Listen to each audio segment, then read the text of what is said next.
আসসালামু আলাইকুম রহমতুল্লাহি ওবরকাতুহু।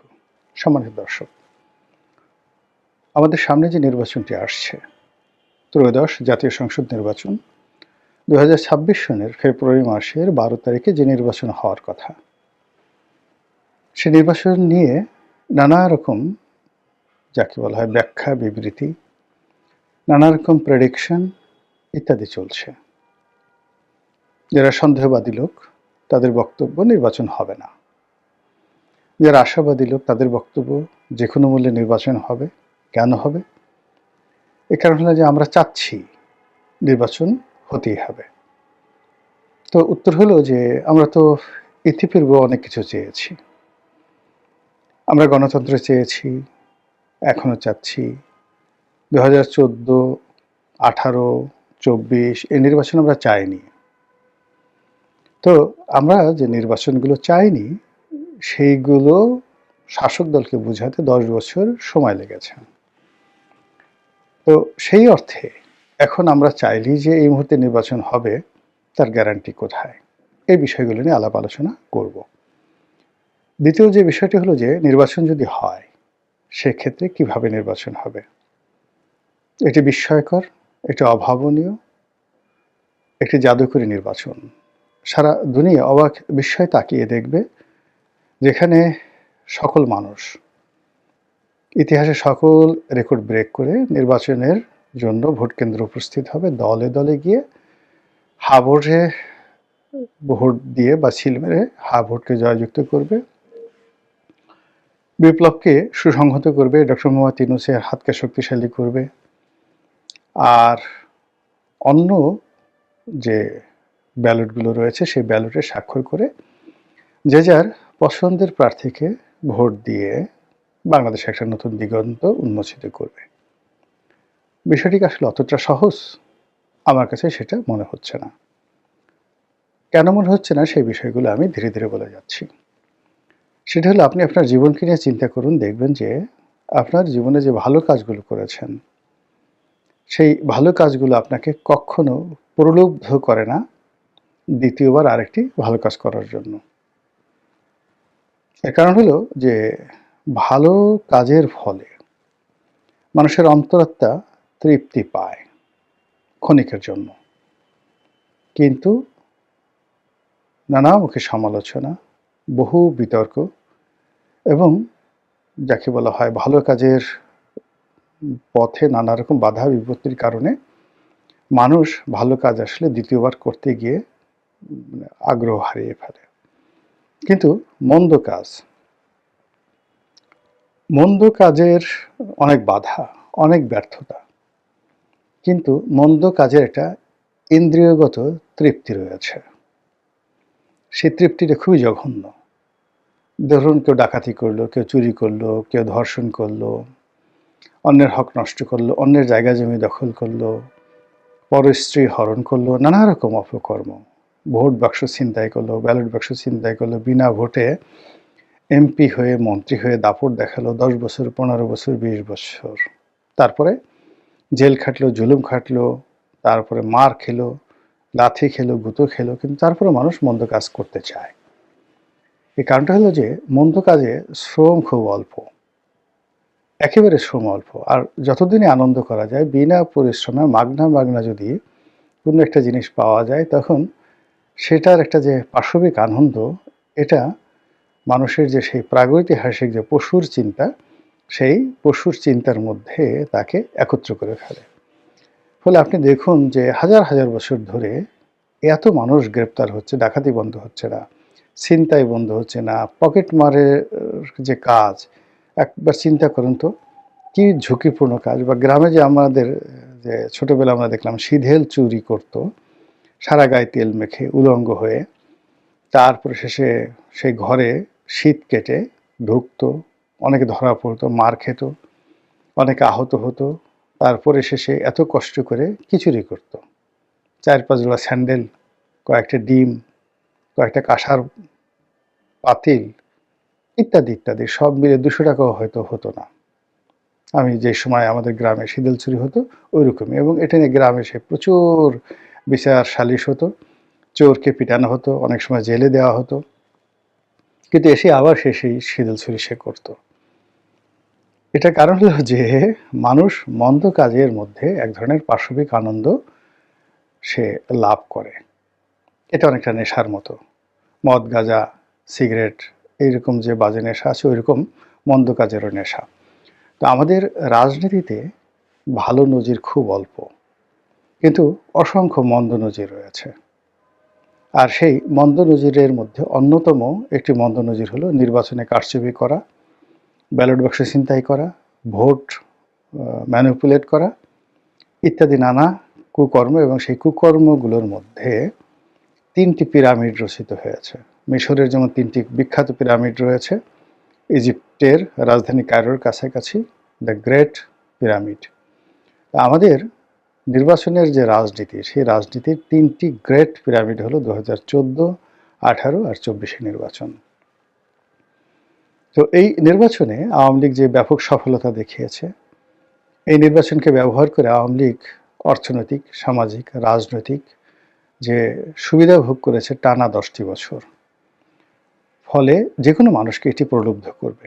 1 2 নম্বর হলো যে এই মন্দ কাজের ফলে যে উদাহরণগুলো তৈরি হয়ে আছে সমাজে, রাষ্ট্রে, কৃষ্টি, কালচারে, এগুলো দূর করা খুবই কঠিন একটা বিষয়, খুব বড় মাপের সমাজ সংস্কারক এবং রাজনীতিতে বিপ্লবী যে ক্যারেক্টারিস্টিক্স এটি না থাকা পর্যন্ত কোনো নেতার পক্ষে এই ধরনের পরিবেশ পরিস্থিতি পরিহার করা সম্ভব হয় না।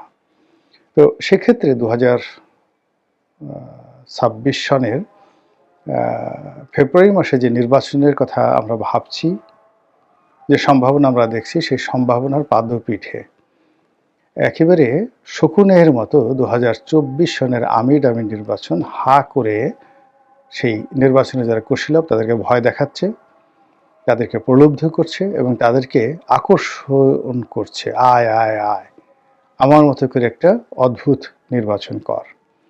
তো সেক্ষেত্রে আগামীতে নির্বাচন যেটি হবে তার জন্য সবচেয়ে বড় বাধা হবে, বিঘ্ন হবে এই 2024 সনে যে আমিডামি নির্বাচন হয়েছে সেই নির্বাচনের একটা পরিবেশ অ্যাভয়েড করা বা পরিহার করা।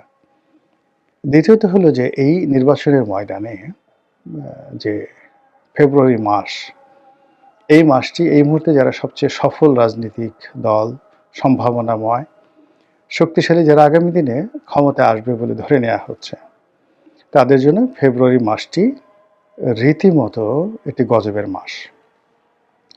এবং এই গজবের মাসে 1996 সনে তারা একতরফা নির্বাচন করেছিল এবং সেই একতরফা 15 ফেব্রুয়ারির যে নির্বাচন, সেটার পথ ধরেই বাংলাদেশের রাজনীতির যত কলঙ্ক পরবর্তীকালে 96 সালের পরে যত কলঙ্ক, দুর্ভোগ এবং দুর্দশা, এটি ওই 15 ফেব্রুয়ারি নির্বাচনকে কেন্দ্র করে।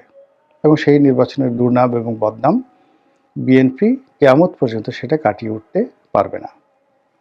ওই নির্বাচনের আগে বাংলাদেশে যে সহিংসতা হয়েছে এবং ওই নির্বাচনটিকে বানচাল করার জন্য যে পরিমাণ লড়াই সংগ্রাম করতে হয়েছে এবং ওই নির্বাচনটি অনুষ্ঠান করানোর জন্য বিএনপি যে ক্ষয়ক্ষতির মুখোমুখি হয়েছে, যার দায় থেকে, দুর্ভোগ থেকে বিএনপি এখনো বের হতে পারছে না।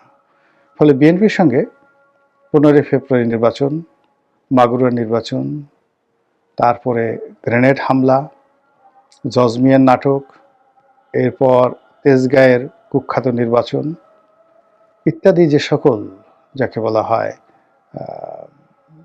কলঙ্ক লেগে আছে, সেই কলঙ্কের সঙ্গে বাংলা ভাই, সেই কলঙ্কের সঙ্গে শায়ক আব্দুর রহমান, সেই কলঙ্কের সঙ্গে ছাড়া বাংলাদেশের সেই জজ কোর্টগুলোতে একই সঙ্গে বোমা হামলা, জঙ্গিবাদের উত্থান, আরও কত কিছু। এবং এই কলঙ্ক থেকে বের হওয়ার জন্য বিএনপি এখন তাকে নতুন করে চেষ্টা করতে হচ্ছে। এবং আপনি দেখুন যে জনাব তারেক রহমান সাহেব বাংলাদেশে আসছে, মানে হি বিকাম এ জেন্টলম্যান। সে এমন ভদ্র হয়ে গেছেন, মেপে মেপে কথা বলছেন, রীতিমতো আমাদের মায়া লাগছে যে একটা মানুষ এত রাতারাতি পরিবর্তন হন কী করে, এত ভদ্র হন কী করে। তো তিনি চেষ্টা করে যাচ্ছেন, সবাই বলা বলি চেষ্টা করছেন যে না, এবার তারেক রহমান সাহেবের ব্যাপক পরিবর্তন হয়েছে, আর স্বাধীনতা বিরোধী চক্র তাকে ঘেরাও করতে পারবে না, আর সেই হাওয়া ভবনের কুশীলতা তার আশেপাশে স্থান পাবে না। আর যে সমস্ত লোক সেই 10টা কসরো মামলা, গ্রেনেড হামলা, যে সকল ইলেকশন ম্যানিপুলেশন থেকে শুরু করে পত্রপত্রিকার উপর যে জুলুম অত্যাচার চলছিল ওই সময়টিতে, সেগুলো আর চলবে না। যাই হোক, এগুলো সব আশার কথা। আমরা আশান্বিত থাকি। ভালো আশা করা ছাড়া মানুষ বেঁচে থাকতে পারে না। আমরা সেই বিতর্কে না গিয়ে আমরা যেটি বলতে চাই সেটি হলো যে যখন মানুষের জীবনে একটি মন্দ ঘটনা ঘটে, সেই মন্দ ঘটনার প্রতিক্রিয়ায় বারবার শুধু মন্দ বিষয়গুলো তাদেরকে টানতে থাকে, ভীষণ রকম টানতে থাকে। এবং একটা বিষয় আপনি দেখবেন যে আমরা কবরে রাখার সময় যেটা দোয়া পড়ি, মিনহা খালাকনাকুম ওয়া ফিহা নুইদুকুম ওয়া মিনহা নুখরিজুকুম তারাতান উখরা। অর্থাৎ হে মানুষ, মানে আল্লাহর বক্তব্য পবিত্র কালামের পাকে যেটা বর্ণনা করা হয়েছে, হে মানুষ, এই মাটি থেকে তোমার উত্থান হয়েছিল, এই মাটির মধ্যেই তোমাকে দাফন করা হলো এবং এই মাটি থেকেই তোমাকে আবার মানে উঠানো হবে কিয়ামতের দিন। এর অর্থ যে মানুষের যেখানে শুরু সেখানেই শেষ হয়, যেখান থেকে তার উত্থান হয় সেখানে তার পতন হয়। ঘুরে ফিরে একটা সার্কেলের মধ্যে মানুষ সবসময় ঘুরতে থাকে। তো সেই দিক থেকে জামাতের একটা সার্কেল আছে, বিএনপির একটা সার্কেল আছে, আওয়ামী লীগের একটা সার্কেল আছে। অতীতে জামাত বহুবার তাদের সেই সার্কেলের মধ্যে পড়ে কখনো বৃহস্পতির তুঙ্গে উঠেছে, আর কখনো শনির দশায় পড়ে ঘুরপাক খেয়েছে। বিএনপির একই অবস্থা, আওয়ামী লীগের একই অবস্থা। এখন আওয়ামী লীগের কপালে শনির দশা, বিএনপির বৃহস্পতি, আর জামাতের বৃহস্পতি প্রায় শেষের পথে। তো সেদিকে প্রশ্ন হলো যে আগামীতে যে নির্বাচন আসছে সেই নির্বাচনের সময়টিতে বৃহস্পতির যে গ্রহ সেটার যে চক্র সেটি কার দিকে থাকবে? বিএনপির থাকবে, আওয়ামী লীগের দিকে থাকবে, নাকি জামাতের দিকে থাকবে? সময় খুব বেশি নেই, হায়েস্ট 1 মাসেরও কম সময় আছে। তো এই 1 মাসের কম সময়ের মধ্যে যদি আপনি নির্বাচনের অনুষ্ঠান ধরেন, সামনে পিছনে আরও কিছু ফর্মালিটিস বাদ দেন, ছুটির দিন বাদ দেন, 2 সপ্তাহের মধ্যে নির্বাচন হয়ে যাচ্ছে। 2 সপ্তাহের মধ্যে আমরা একটা প্রধানমন্ত্রী পাচ্ছি, আমরা একটি দলকে রাষ্ট্র ক্ষমতায় দেখতে পাচ্ছি, ডক্টর মোহাম্মদ ইউনূসের বিদায় দেখতে পাচ্ছি, নতুন রাষ্ট্রপতি দেখতে পাচ্ছি, আরও কত কিছু। এখন বুকে হাত দিয়ে জিজ্ঞাসা করুন তো, যে যার অবস্থানে থেকে, যে আমরা এই জিনিসগুলো যেটা কাগজে কলমে এই মুহূর্তে আমরা দেখতে পাচ্ছি, সেটার ব্যাপারে কি আপনার অন্তর সাড়া দিচ্ছে? আপনার পরিবেশ প্রতিবেশ কি আপনাকে জানান দিচ্ছে? অথবা আপনি বিশ্বাস করছেন যে আসলে এইভাবেই এত কিছু হবে? এই গেল 1। 2 নম্বর হলো যে যদি নির্বাচন হয়, সেই নির্বাচনটিতে এই অল্প সময়ের মধ্যে সাড়া ফেলে আমরা সবাই অংশগ্রহণ করব। তারপরে সেখানে যে কজন ভোট দিবেন সেই কটি ভোটই কাউন্ট হবে, যেভাবে রেজাল্ট ছাপানো হবে সেইভাবে, মানে মানুষ যেভাবে ভোট দিয়েছে সেভাবে রেজাল্ট ছাপানো হবে, আর মানুষের আশা আকাঙ্ক্ষা সেই নির্বাচনের মাধ্যমে প্রতিফলিত হবে। অথবা আমির আমির মতো বা 15 ফেব্রুয়ারির মতো, মানে এরকম একটা প্রশ্নবিদ্ধ নির্বাচন, সেই নির্বাচনে অতীতের যে রাহুগ্রাসগুলো বিএনপিকে গ্রাস করেছিল, তো সেই রাহুগ্রাস বা সেই ত্রিশূলগুলো আবার বিএনপির দিকে ধেয়ে আসছে কি না, এটা আপনারাই চিন্তা করুন। এবং তার সঙ্গে সঙ্গে যে যার অবস্থানে থেকে দোয়া করুন আল্লাহ রাব্বুল আলামিন যেন আমাদের এই দেশের প্রতি শান্তি নাজিল করেন, আমরা ভালো একটি রাজনৈতিক পরিবেশ পাই, এবং যে যার অবস্থানে থেকে আমরা যেন শুকরগুজার বান্দা হিসাবে স্বাধীন সার্বভৌম দেশের সুনাগরিক হিসাবে স্বস্তির নিঃশ্বাস ফেলতে পারি এবং সসম্মানে মরতে পারি। আসসালামু আলাইকুম রহমতুল্লাহি ওয়া বারাকাতুহু।